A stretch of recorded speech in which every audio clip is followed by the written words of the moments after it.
La ilaha illallah Muhammadun Rasulullah alaihi salatullah wa alihi wal ahib. Dua sisi perjuangan yang perlu kita selesaikan.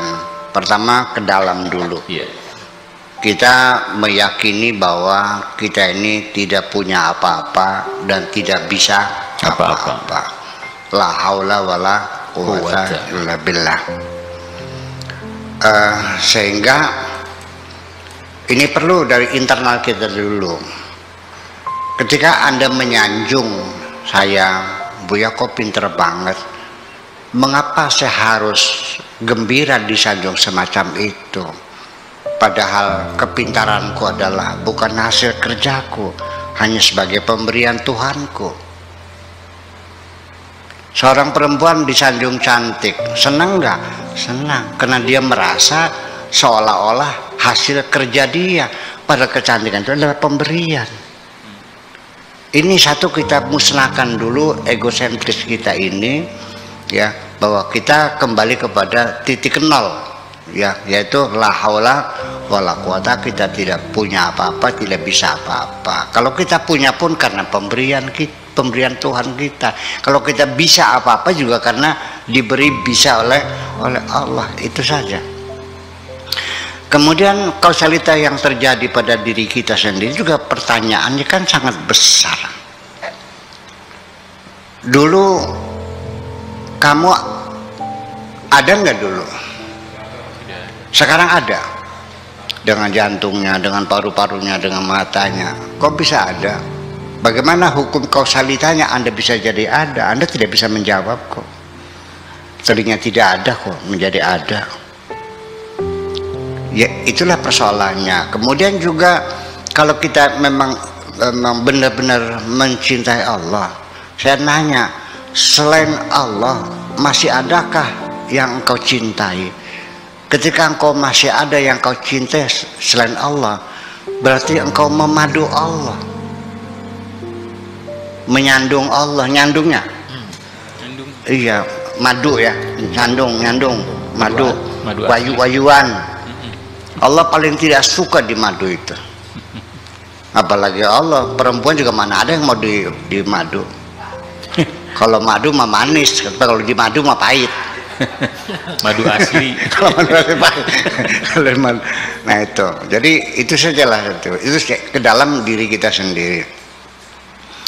Yang luarannya bahwa Tuhan ini adalah Sang Pencipta yang tidak terikat dengan hukum kausalita. Artinya Allah itu bisa mencipta, bisa membuat. Kalau kita hanya bisa membuat. Bedanya apa? Membuat itu dari ada kepada ada. Dari batu gunung, limestone, ya, dibuat menjadi keramik. Dari pasir kuarsa menjadi kaca. Ya kan begitu? Dari pasir bersih menjadi pedang. Kita hanya membuat. Tapi kita tidak bisa membuat pasir kuarsa. Kita tidak bisa membuat gunung. Tetapi Allah itu bisa membuat dan bisa mencipta. Membuat itu bahasa Arabnya waja'ala inni ja'ilun fil ardi khalifah, itu membuat, mengangkat, menjadikan. Tapi kalau khalaqa itu mencipta, dari tidak ada menjadi ada. Alam semesta ini tadinya tidak ada, lalu menjadi ada. Dan tidak ada sebab, tidak ada kausalita, tidak perlu bahan baku untuk menciptakan yang tadinya tidak ada. Itulah makanya Tuhan itu mengatakan innama amruhu idza arada syai'an an yaqula lahu kun fayakun. Dengan kun saja jadi kok. Nah, jadi kalau kita meminta kepada Tuhan, dalam pikiran kita tidak paham bahwa Allah itu punya kemampuan untuk mengatakan kun lalu terjadi, maka akan terjadi kegamangan kita sendiri ketika meminta. Kita meminta pertolongan kepada seseorang, tetapi kita masih mencurigai orang itu mampu atau tidak. Ini menjadi masalah. Kalau Pak Rahmat minta pertolongan kepada saya,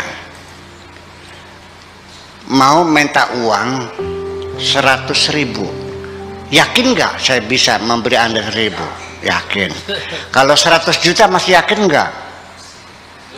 100 juta masih yakin nggak saya bisa? Kalau 1 miliar masih yakin? Kalau 1 triliun ada batasnya kemampuan manusia itu, karena diukur dengan kemampuan saya. Nah, ketika kita minta kepada seseorang dan kita mengukur kemampuannya, kita membatasi diri. Mana mungkin Buya punya uang 1 triliun, dari mana dapatnya? Maka tidak akan keluar kata-kata dari mulutmu untuk meminta sebesar itu. Nah, kalau kita kepada Allah juga masih tetap dalam persepsi kita, Allah dalam keterbatasannya, ngapain kamu minta kepada Tuhanmu yang terbatas itu? Itu yang menjadi persoalan gitu. Makanya kita aja. Luar biasa.